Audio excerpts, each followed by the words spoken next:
Welcome to Shaky Leadership. My name's Tom Murphy. Today we're just going to briefly talk about motivation. A really troublesome non-motor symptom of Parkinson's disease is apathy. A really good way to picture it for all of you is Mondayitis. So that horrible dread feeling of having to get up in the morning, I'm sure you've all felt it at one time or another. That is what we tend to feel like more often than not with Parkinson's disease. So I want to talk to you a little bit about motivation and moral purpose. So for me, moral purpose is what underlies all of our motivation. So what motivates us to be happy, what motivates us to be successful, what motivates us to get out of bed in the morning. We need to have that reason to live, that sense of motivation. So for me as a principal, it was always quite easy. I'd get out on the front foot and let everybody know, students, parents, staff, I'd let them know that my core value, my moral purpose were the students. So the heart of every decision I made needed to live a student or the community of students. Now, the second part to that, which I think is a really crucial part that sometimes gets left out, is articulating how much you actually desire to be held to account on this. So that was always a really fun staff meeting for me, but it's also a really personal and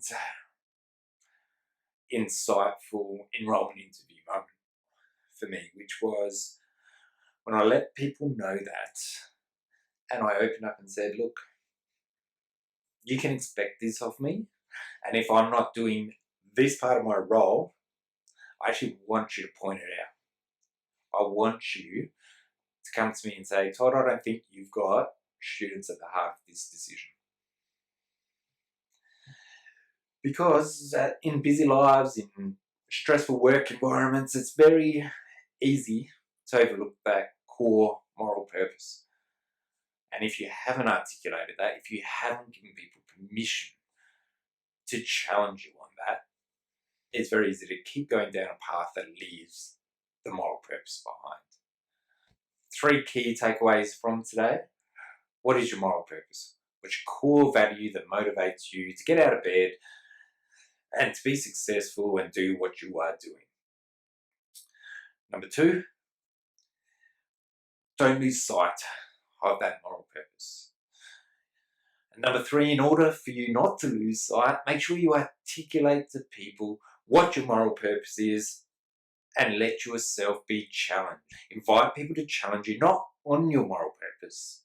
I think it's fair that your moral purpose is your moral purpose, but invite them to challenge you if they believe you have strayed from your moral purpose. When people know that your moral purpose is something that they can hang on to, community grows.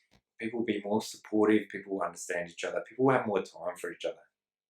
My next challenge is articulating and being clear with all of you what the moral purpose is of what I'm doing